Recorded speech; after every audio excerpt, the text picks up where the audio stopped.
All right, what's up, guys? So this week's webinar was a little bit of a blitz or kind of an audible.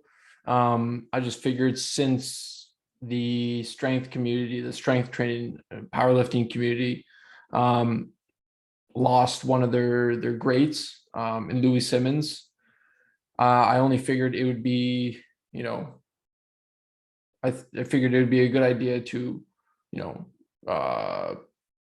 pay my respects to someone that has really kind of been a huge influence in my career. I've never met Louis. You know, I've never spoken to him, but it almost felt, you know, I spent a couple years learning the Westside system, just through listening to his podcasts, listening to videos, reading all his books. Honestly, I think I might have gone through his podcasts, each episode, about 5, 6 times each. I know it almost felt like I memorized them. You know, so even though Louis, I never got a chance to meet him, you know, he played a huge role in how I kind of view strength conditioning and just how I view myself as or how I view life in general. So I figured, you know, why don't I pay my respects and talk a little bit about his system, just give a very brief overview of kind of how he trained, how his system kind of ran, just because I think a lot of people sometimes misunderstand it a little bit. So what is Westside Barbell? So if you don't know Westside Barbell, you got a problem, especially if you're in strength and conditioning. So if just in general, if you don't know Westside Barbell, first the name came from Culver City, California, which is pretty interesting. And what Louis did was he named it in honor of the people in Culver City, because what happened was he was reading all these powerlifting magazines and he learned a lot from these people, similar to how I learned a lot from Louis. You know, he never met the guys and it was always his dream to go there. So, you know, out of respect to them, he named his gym after the gym in California. And Westside is really known for kind of revolutionizing strength and conditioning. They're known kind of for having the conjugate training, the Westside methods, and they're very famous for kind of introducing the use of sleds, and especially accommodating resistance. So they first started off with chains, and then they really took another step when they figured out the use of bands, to get stronger and more explosive. So, you know, I'm not going to pretend like I know the Westside Barbell method. You know, there's a saying, you don't know Westside until you've been to Westside or you train at Westside. So I'm not going to pretend to be an expert, but what I'm going to give is just kind of a general overview of how the system works. So it's more intricate than this, but some of the general concepts are, I think, pretty clear. So max effort method, dynamic effort method. If you're not sure what those are, go check my one of my last couple videos on kind of like a summary of the science and practice of strength training. I kind of go over it, but essentially a max effort method, you're going for a record. You're going for a record in any lift. So it's let's say between a 1 to 5 RM. So it's something very heavy and strenuous. The dynamic effort performed 72 hours later, which Louis saw was required in between heavy workouts, in order to be fully recovered. You perform the dynamic effort. Dynamic effort is submaximal weight with maximal velocity. So one of the issues with people not understanding the Westside method is because they were never really sure of the percentages. There's so many debates on, you know, is it 50%? Is it, you know, 60, 75%? I think that's just kind of like a little nuance that it's not really as important. The main important thing is to move with maximal acceleration and velocity. All right. So, you know, I've heard of more advanced lifters using 50% and more, let's say, beginner athletes using higher percentages, because they're not able to maximally produce force with those lighter loads. So dynamic effort method, think of fast, explosive, maximal effort, slow grinding. Okay. Now, another big principle of the method was kind of the structure and organization of the workouts, or kind of like the plan. And one of the main things that Louie, and what kind of made him so special, was his ability to assess, to constantly assess and question whether his athletes, his lifters were getting better or not, and to figure out what they need. So he really drove home the idea of constantly assessing. So I'm going to give everything kind of flows together, and that's why they call it the conjugate method. So the accessories are the base, highest volume. They are supposed to support the supplementary work, which is kind of like a more medium, moderate volume. That supplementary lift or exercises are supposed to support the main lift. The main lift is ultimately supposed to improve the competition lifts, or for, let's say, in the case of sports, sport is supposed to improve, let's say, key performance markers. So let's say for the case of hockey players, all right, the main objective is to increase, let's say, their 10-meter sprint on ice. Well, then you got to think, okay, 10-meter sprint, what do I need to do? What exercises make the 10-meter sprint better?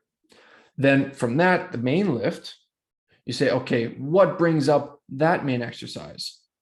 Then you try to strengthen that by using accessory exercises that strengthen that portion. Okay, so everything is connected together, and that was kind of the reason for the naming, the conjugate system. So for an example of the bench press, let's say a lifter is weak on lockout in the bench press. Let's say they have weak triceps. Okay, he might say, all right, let's, or he might realize through experience that the close grip incline bench, when that goes up, his bench press goes up. So he's like, okay, we need to get your close grip incline bench up. Now, how do we do that? Okay, well, let's say he's having trouble with the lockout. Well, he might work on pin presses. So, just focusing on the tricep extension or the lockout of the bench. If he notices that that's not carrying over to his close grip bench, well, he's just going to discard it and go for something else. Okay. But let's say in the case pin presses do work. He might say, okay, now that we know pin presses work to increase the close grip incline bench, and the close grip incline bench works to increase the bench, what increases the pin press? Let's say for this case, elbows out dumbbell tricep extensions. Just that lockout of the tricep brings up his pin press. So now we have kind of a plan of attack to increase your bench press. If you increase your dumbbell tricep extensions, it's going to increase your pin press. If your pin press goes up, your close grip incline bench is going to go up. And if the close grip incline bench goes up, well, your bench press is going to for sure go up. Okay. So that's why they never really needed to stick with the same exercises for long periods of time. And one of the reasons why they rotated exercises so frequently, and that was probably mostly for the main lift. They had what are called builders and testers. Okay. So let's say the close grip incline bench is a tester. They know that goes up, bench goes up. Well, they might go to a builder for a couple of weeks, let's say pin presses, or just a flat close grip, floor press, whatever. Those are going to be exercises that they know are going to bring up the testers. So again, as you see in the reason for the naming, everything is connected together. Everything brings up everything to ultimately bring up the final performance marker, or in this case, competition lift. So some of the top 3 principles, like I gotta say, Louie has so many principles that you could take away, and I always loved listening to his quotes. He always had such clever quotes, and he was besides being such a great strength coach, he was quite philosophical. And he was very much into samurai movies. and kind of like the philosophy behind that. So he was almost like, monk like, I guess you could say, just by the way he spoke, kind of the stories and the way he explained stuff. So some of the principles that I really took, or that I find are some of his main things that he leaves with us. One of his quotes is, just when your body has all the answers, you have to change the questions. So this kind of, I kind of resonated with the constant assessments. So using the max effort lifts to assess, to find weaknesses, and to build those weaknesses through assistance work. So he was just kept hammering the point to say, assess, always be assessing what you're doing in the gym, see if it's translating to the main markers. And if it's not, well, switch it out. So always trying to find your weakness and attacking those weaknesses through special exercises or assistance work. Another one is everything works, but nothing works forever. This kind of, I make an association with his idea of rotation of exercises. So constantly rotating exercises to avoid accommodating to that exercise, let's say, or movement, or to prevent injury, especially when you're lifting very heavy loads. If you're lifting maximal loads on those maximal effort days, it's going to be very hard to constantly push or constantly achieve PRs. So if you're, let's say, if your bench is 500 and you stick with bench for 3 weeks, if you don't get 505 the next week, you might feel down. So you might push a little bit harder and potentially hurt yourself. And also the change of exercises is a way to build strength in every position. So, he was big on being strong in everything. Just be purely strong. Overall strength will translate to your main lifts or athletic markers. And then the final one, somewhat unrelated to strength training, and one of his really famous quotes was, "If you run with the lame, you will develop a limp." I just love this one because, it's so true. He, surrounding yourself with stronger, smarter, and better people. Again, like, I never met Louie, but just the way he talked and just the way he seemed to be, he was always seeking to be better. He's always seeking smarter people. He always wanted the strongest to come to his gym to know, all right, like, he wanted to figure out how to make the strongest even stronger. So he wanted the challenge, and he wanted to bring people in that would make him better and not bring him down. So I think that's a very good kind of like life principle to keep in mind. That's what he was always big on. He was always big on progressing, and not staying stationary. So honestly, I would highly, highly recommend watching this movie and supporting these guys. The movie Westside versus the World. Even if you're not into powerlifting, just in strength training, or if you're into sports or just kind of like history, I think this movie was amazing. I think it was a good representation of Louie, at least from my viewpoint. I'm not sure how the guys from Westside thought of it, but I really enjoyed it. I thought it was an amazing depiction of the gym and of Louie's kind of demeanor and personality. So I would highly recommend it.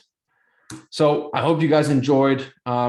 If you guys have any questions, obviously, I'm free to answer some questions. Again, I'm not an expert on the system. I never went to Westside. I never trained there, so I can't call myself overly knowledgeable about it. But there are plenty of guys who do know the system very well. So if you get in contact with me, I could refer you to the guys who are more knowledgeable about the subject. So I hope you guys enjoyed, guys. Go check out the documentary, and we'll see you next time.